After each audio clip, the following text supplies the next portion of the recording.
What's up, Degroote? Welcome to your weekly NBA Bizcast, where we provide you with the information that you need to know. We provide weekly highlights in tech, business, sports, and any other interesting stories. Listen while you work, study, drive, or on your break. Today's Thursday, May 16th, and we've got a couple of interesting topics to cover. So I'm going to head right over to Tunde with tech. What's up, Tunde?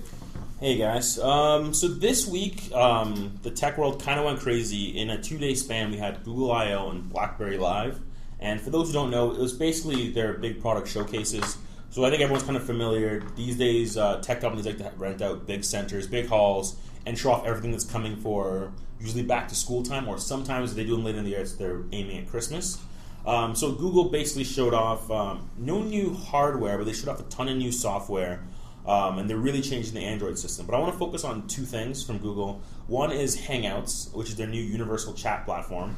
The second one is Google Play Music All Service. It's a really long name. And that's basically like their competitor for Spotify or RDO. It's streaming music. You pay $10 a month for unlimited music streaming on any of your Google devices and on your computer. But there's no, if you pay there's two tiers. I think one's a little bit cheaper and it has ads, and one's $10 and there's zero ads. Sorry, so it's a music streaming service. How is it different for me, like watching YouTube or like listening to music through YouTube on my phone? The idea is because you can pay more money, there'd be no ads, which some of the YouTube videos have ads at the beginning. Okay. And then the second benefit is supposed to be the data, right? So lower bandwidth, right? It's lower data because there's no video attached, just the music. And then in theory, they pay attention to what you listen to. So if you listen to a certain band all the time, they'll give you recommendations and channels. It's kind of like a Netflix. Yep. It kind of makes perfect sense, actually. I was using my cell phone. I have an Android phone, and I was on the YouTube app trying to listen to some music, and certain songs that I listen to normally on my computer that are totally available on YouTube are actually now restricted through the YouTube app on my Android phone. So obviously this is kind of a pre-staging measure that they're taking to kind of set themselves up for this new product launch. Yeah, the record labels have been on them for a long time. Like, there is cooperation. There's tons of legally placed music on YouTube. The record labels have always been on them like, hey, if you can charge, or if you can give us some of that cut from the ad revenue, we'll be fine with you showing all our videos. This way, now they don't even have to worry about it. They have subscribers, and record labels have a direct cut. And I think they already have Universal, Sony, and they have 3 big labels already on board, and it's kind of a trickle effect to get the smaller and the independents. That's awesome. It's kind of amazing, though, how long this process has taken. I remember being in elementary school with the Napster controversy coming down. I mean, this is really how long it has taken for the record industry to try to catch up. And it's something that you think they're always looking for the cutting-edge act, the cutting-edge performer, but they are so far behind the cutting-edge distribution of their product. It's really remarkable. I don't even think the record industry has really been trying to catch up. I think they've been trying to hold on as tightly as possible to their control over the intellectual property and to the copyright law, the copyrights that they have. I think at one point I saw a TED Talk where a guy said that record label math amounted an average iPad or iPod with full of music to be worth something like $8 billion. That's actually ridiculous. The thing is, I think this is basically them waving the white flag. Like, if you're going to partner up with Google, you're basically saying, we've tried to get people to pay us, and no one will pay us anything. So even if Google's going to give us 50 cents every time someone listens to the song, we'll take that 50 cents over nothing at all, which is what they should have done from the start. Because if this had come in longer, it takes time for people to adopt, right? So by now, I'm already used to getting music through other means, which do not involve paying subscriptions, and I'm not going to switch so fast. But if this has been here for like 5 or 6 years and it's kind of become the norm, like people thought, oh, who would ever pay for movie stream when you can download movies? Well, Netflix showed that people will pay you a few bucks because they don't want to download everything. Sometimes they don't know. Maybe they want to watch one episode ever of X-Files, and they don't want to go buy the $80 box set of X-Files DVDs, nor they want to search around the internet in the middle of the night trying to find X-Files. I just want a box set of the X-Files episodes just with the smoking guy. If there's just a compilation of the smoking guy, I would be in on that, 100%. Oh. The second thing that they did was Hangouts. I'm not going to go into too much depth of this, but this is just another company saying they want you to use their chat thing. I don't understand why people don't what the text messages and email. Why do I need to have some chat client that gets installed? But this is what they're pushing for. I can speak to the Hangouts platform. I've used it for group work. It can support up to 12 people easily. It tiles them along the bottom of your screen on your laptop. It'll bring them up onto your screen as they speak and make volume. You can select to look at one. It's really intuitive. It runs far better because it's a server-side application than, say, Skype does. Skype, you set up a server, and I always find when I'm on Skype, I have audio lag, problems like that. Google Hangouts, I've had great experiences with. And on top of that, I think it is actually the bridge to the future that people have portrayed many times in science fiction, where you see people actually looking at a little screen, like their smartphone, their Android phone, because I have Google Plus installed on my Android phone, and one day I was driving and I received a call from Australia, and I was driving and I was able to have face-to-face conversation. This is probably unsafe. Very unsafe. Across the entire planet. So, and it wasn't slow, like it was still pretty effective. So, I mean, give it 2 or 3 more years with network bandwidth increasing, maybe get rid of the monopoly on telecom in Canada, and we'll actually have video phones. And for our listening base that might have relatives in the OPP, please do not consider that as incriminating evidence. We need him a part of this podcast. He didn't answer the phone call, did you? Technically, it's not a phone call. His hands were free the entire time. Technically not a phone call. Mind blown. Welcome to the future. Now, I don't disagree with any of the positive points you brought up, Alex. My little concern is that they're going on the fact that it's cross-platform and everyone can use it on every device. I just still think it's such a small phone, and like, how many people can I really see on it? And I don't know. I don't like holding my phone out. I don't know. It works cross-platform though. Like, I've actually received a call on it before, where my Galaxy 10.1, my S2, and my laptop all rang at the same time, like a house phone. Yeah. And it integrates that through the cloud. So it's one of the best uses of cloud technology for communications. And I mean, you can facilitate video with it, sure, and that is high data costs involved, but you can also just facilitate voice. Yeah, and it does support regular chat and text. And the interesting thing is AT&T, or Ma Bell as it's called them, some people like to call them, has already decided to block most of the applications, because technically if you had the full suite running on an AT&T or even on a Rogers phone, you don't really need to pay for voice minutes. You don't really need to pay for text messages. All you need to do is just sign up for like a data stick or a rocket stick plan, put it in your phone, and you could call, text, and chat, surf everything off of just like $25. Totally beat the system. Yeah, and I have a feeling that when it comes to when the phones actually start rolling out with it, I'm going to see what Rogers. I don't think Rogers is going to be like, oh yeah, just go ahead and run that software. They're going to be like, wait a second. Yeah. Rogers is definitely going to put in something to try and block those things. Now, Tunde, you mentioned, a bit of an aside, but you mentioned there was a BlackBerry show.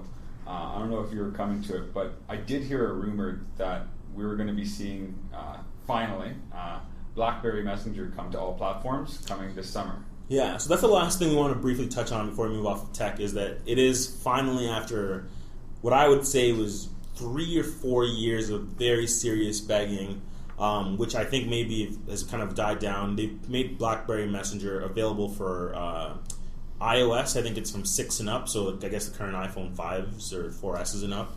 And then Android 4.0, so anything within the last year or so for Android.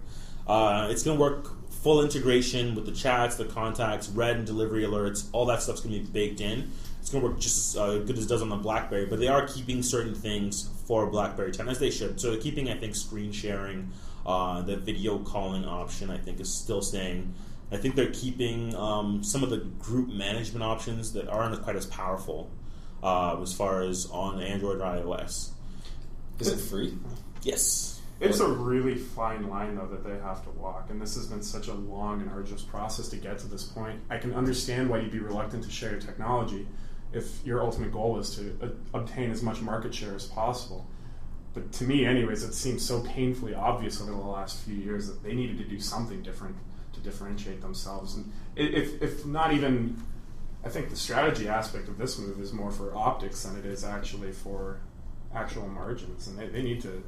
That's something that they needed to clean up. I don't think that, I really don't think using an instant messaging platform as a differentiator for your brand is really a very good long-term strategy. I mean, instant messaging programs have been a dime a dozen since I'm pretty sure every single one of us used ICQ and MSN Messenger. I was going to say, can we pour one out for MSN Messenger right now? Yeah. I feel like we need a bottle of Cristal up in here. That was a sad day. That was like one of my favorite things in like elementary and high school. Like just like going see who's online, get into group chats. It was like if you didn't have MSN Messenger, even though we could easily just go to each other's houses, you didn't exist. You weren't one of the cool kids that had MSN Messenger. But just kind of wrap it up. Like it's there, it's done. It's going to be high quality. I think the only way this ends up being positive, and this is the way a lot of tech journalists are spinning it, is they've also kind of created this thing they're calling social feeds and commercial channels. It's basically like how you have paid tweets on Twitter and paid sponsor pages on Facebook. If they can get adoption and subscriber rates, right now I think BBM has maybe 60 or 70 million users. If they can crack, with the new BB10 plus iOS and Android users, they crack 100 million, which wouldn't be hard to do, seeing as there's like a billion people using Android. If they crack 100 million, 110 million, they start to monetize that through the ads. So now a company's been willing to pay you, X thousands of dollars per, or X cents per view, or X thousands per thousands of views. All of a sudden now maybe you have a separate revenue stream that just helps to bolster the bottom line. I don't think it'll make people buy BlackBerries. I think it'll make them earn some income regardless of who's using and what some brand technology. equity, right? Having a BlackBerry app on every phone isn't going to hurt BlackBerry, and that's for sure, right? Especially one that's proven itself as a great database cross-border, international communications platform. It's probably actually a good direct competitor for the Google Hangouts that we just talked about. Yeah. Well, sounds like a good time to move on to Alex with some news about the economy. All right, so it's been a couple of months since I've been here for the podcast, so I thought I would start off with a bit of a broad overview of some things going on. I'm going to talk a bit about Canada, the United States, Japan, and France. Starting off with Canada, the Canadian markets have been performing fairly well in the face of numerous challenges. The oil sands have been struggling to compete with the American fracking boom, and protest groups south of the border have taken up the cause of denouncing the Keystone pipeline and tar sands project for their environmental impact. Canadian commodity prices have been sliding slightly in the face of lower than forecasted U.S. manufacturing performance, and the continued depression of gold prices have been a hit to the mining sector as well. The real estate market has softened in Canada. However, Home Capital CEO, Canada's largest non-bank mortgage lender, points out that while volume has decreased roughly 15% across Canada, prices remain relatively stable. Despite all these concerns, though, the Canadian S&P TSX index rallied over 70 points this morning to a half point percentage above their break-even point, being driven by strong performances in the technology sector with BlackBerry and CGI Group, and the banking sector leading the way. Down south of the border, the U.S. bull market has entered its fifth year. The S&P 500 has surged 145% from a 12-year low in 2009, driven by better than estimated corporate earnings and 3 rounds of bond purchases from the Federal Reserve.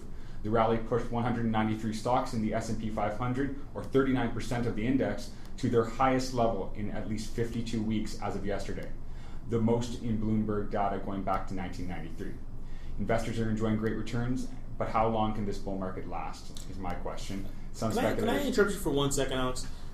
Can you tell me why it is we're in a recession, but we're having these massive returns on all of the equities? Like, none of these companies are reporting record profits, but we just keep having larger and larger and larger returns. I haven't taken behavioral finance yet, but I think it might have some...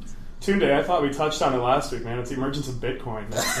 Driving Bitcoin's taken over. It's honestly really concerning to me because I don't understand what it is that's driving these massively positive results. Like, I understand in Canada, like what you said makes a lot of sense with the housing markets, and Canadian banks are money machines. Like, I don't understand why American banks don't just learn from them. You can still make money without doing crazy, risky projects.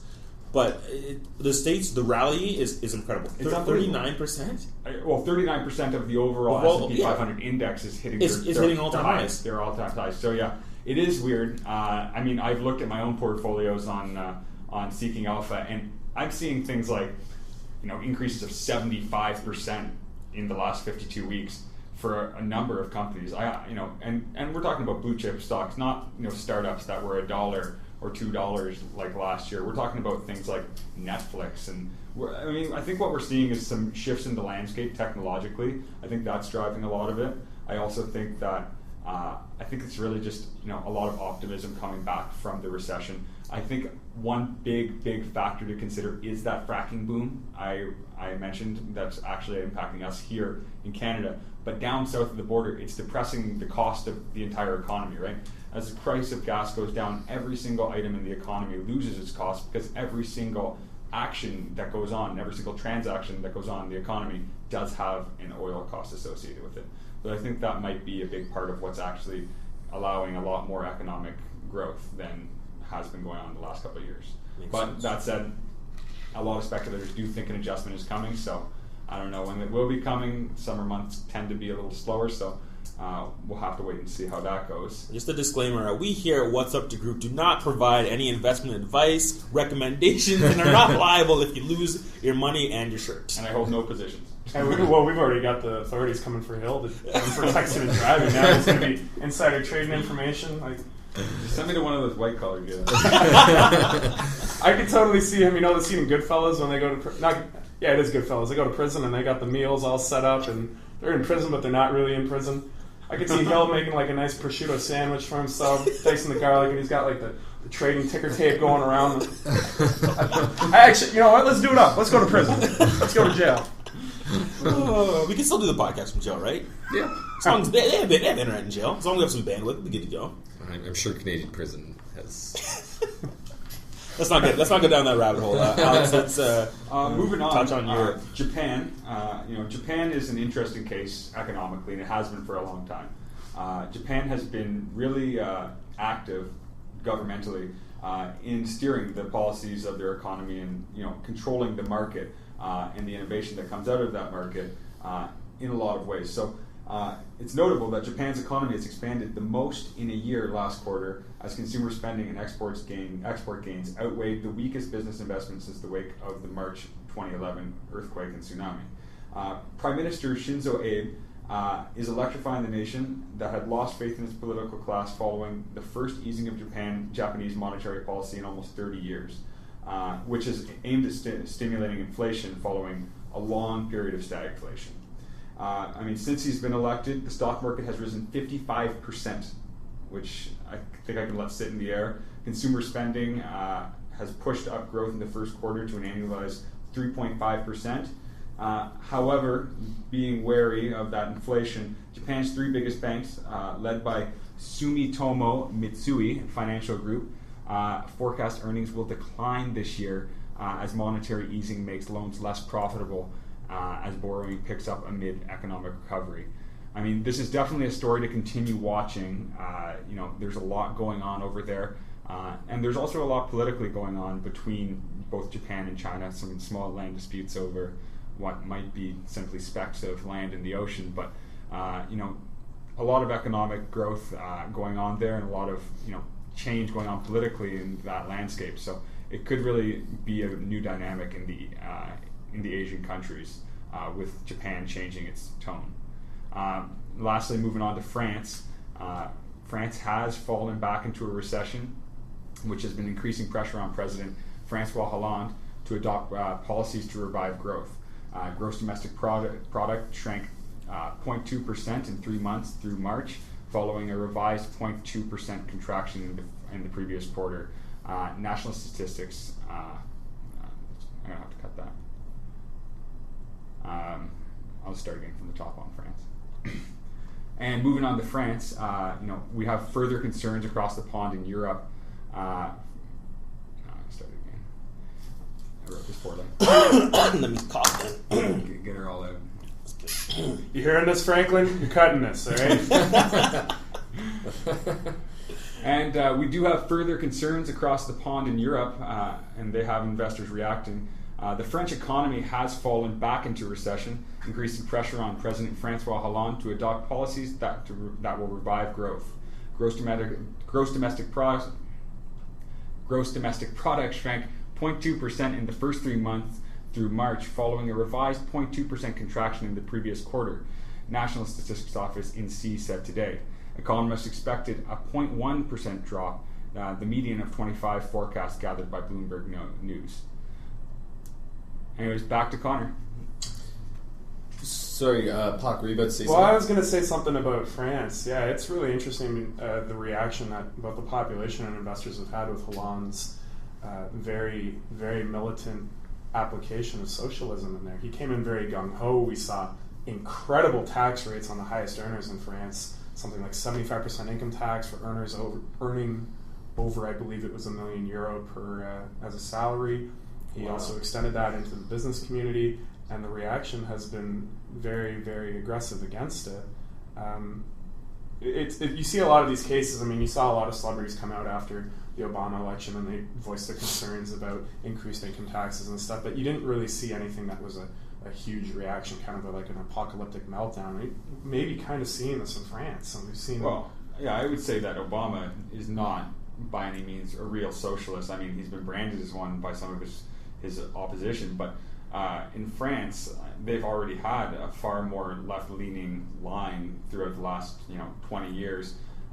For them to be pushing it to 75%, in my opinion, is a little foolish. Because at the end of the day, those with money are mobile. Exactly. And history has shown that. I mean, England had an experiment with those high tax rates once before, and what they found was they just had a lot less millionaires than they had before. So. Yeah, Monaco all of a sudden seems very appealing in July. Yeah, maybe we'll just drive across the European Union and get a new job.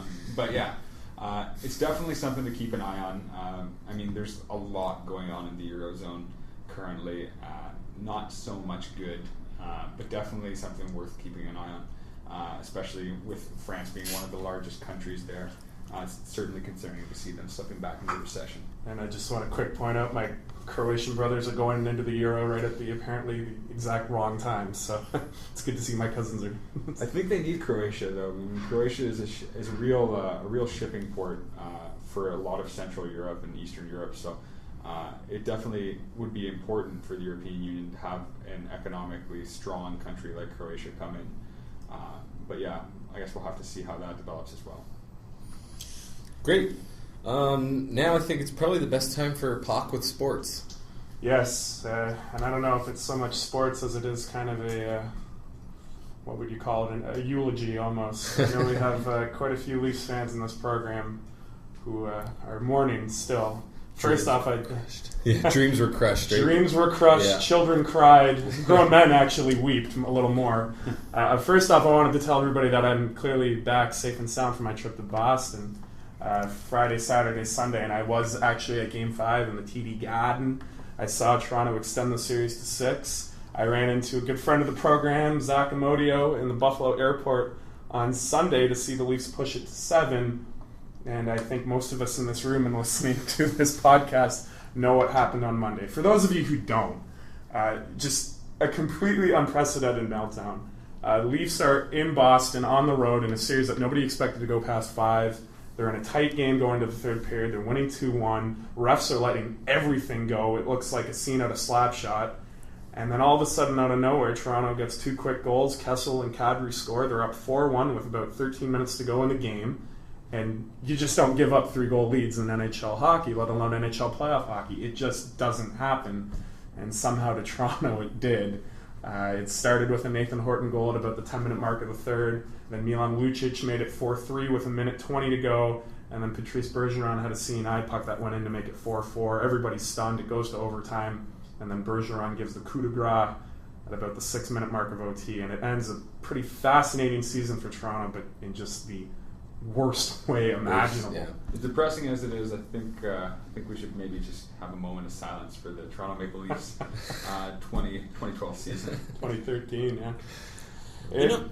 You know what, though? Not that I want to be a harsh hater here. I think most people know that I am about the orange and black, the greatest franchise in professional hockey. The Philadelphia Flyers have given me the exact same feelings multiple times in the past. I'm thinking back to last year against the Penguins, multiple games where they would lose after they would score 5 goals. And so this is a thing I've seen before. I've seen, not in the game 7, but in a playoff game, I think it was a 4-2 lead turn into like a 7-4 or 6-4 loss. at the hands of the Penguins. So I've seen this before. I can understand what Leafs fans are going through. The unprecedented part is this is the first time in Game 7 history where a team has given up a 3-goal lead in the third period. I mean, they are 10 minutes away from, 12 minutes away from moving on. It's just you never see this stuff happen. The funny thing is, if they had lost any other way, if it had been a hard-fought 2-1 loss, or maybe it wasn't really close, but they ran out of gas, everyone would have been like, "Oh, they're a young team, it's okay." Yeah, they didn't deserve the series anyways, and yeah, that's unfortunate. I was listening to a sports analyst. He went back through playoff hockey history, and looked at Game 7 scores, and when the score was even still 4-2 with, that was probably must have been... It's about 10 minutes ago. 10 minutes left in the game. When it was 4-2, 10 minutes left in the game, there was a 99.99% odds in the Leafs' favor that they should have won that game. 99.99% on statistical data for all previous NHL hockey playoff games. Like, that's insane. Even when it was 4-3, I think the percentage maybe dropped to, say, 90%, 85% still in their favor. Just on like a numbers game, it's insane that they still lost it. I think at this point, there's no doubt the Leafs are the Chicago Cubs of the NHL. There should be absolutely no ambiguity surrounding that fact. But there's no goat. What's causing the curse here? Like, we'll call it the curse of Harold Ballard, for lack of a better placeholder. How about that? It's absolutely unbelievable, and it's almost like I had to console my brother afterwards, and he's just sitting there in shock. We watched in the basement with about 10 buddies, and I'm the diehard Flames fan, but you grow up in a family that bleeds blue. You got to be sympathetic to the cause, and we were just stunned. I mean, we're just sitting there. Our mouths, our jaws hit the floor. I've never seen anything like that.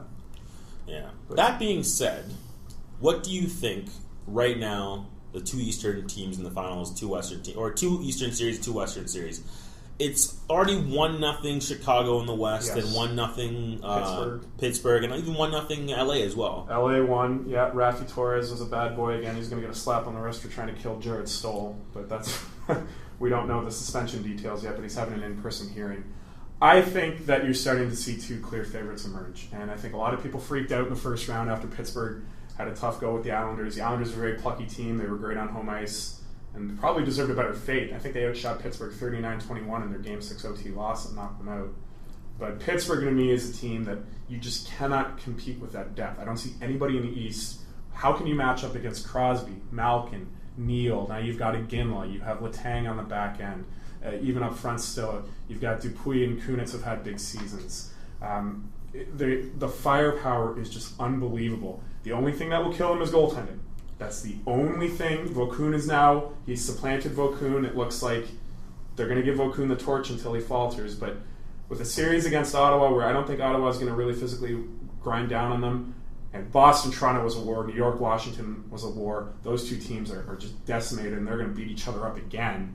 I really think Pittsburgh's line looks very good to the finals right now. I do think it's interesting, though. I watched the Pittsburgh-Ottawa game, and the offensive depth is unquestionable. But I felt a lot of the time that Pittsburgh was so lazy for 7, 8, 9 minutes at a time. They would kind of just skate around like, well, if we really need to, we can just get Malkin and Crosby on line, or we'll get Neal out there. We'll double shift Neal and Iginla with Crosby. And Ottawa would run around trying to do all these things. They don't have as much scoring talent. And then Pittsburgh like, oh man, we've been getting dominated for 5 minutes. Let's double shift Sidney, and then they go out there and they score a goal. And now it's 2-1, it's 3-1, it's 4-1. They can turn it on whenever they feel like it, but that will not work against Boston, and that will not work against New York Rangers, because those teams are grinding defensive teams. Maybe not, yeah. It's one thing to play that way against Ottawa, because it's a puck possession game, they're not overly physical. But it is scary to see those teams that can flip the switch. And on the other side of things, I'm watching Chicago-Detroit last night. That's a 1-1 game going into the third. You don't know kind of where it's going, and all of a sudden it's like, yeah, let's get the game breakers up. Let's get Marian Hossa out there, and Patrick Sharp,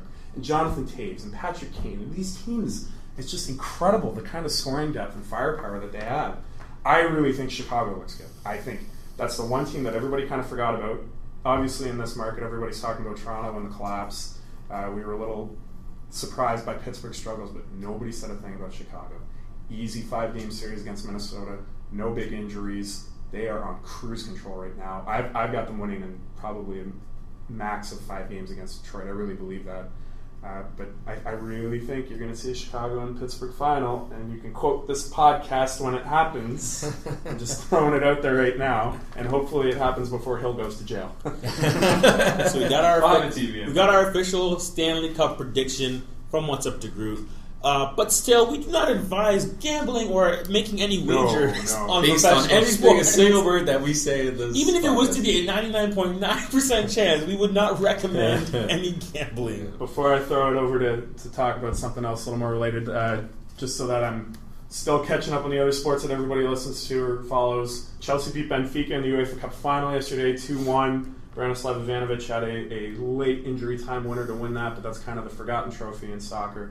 The big one is next weekend. Bayern Munich, Borussia Dortmund, May 25th for the Champions League final.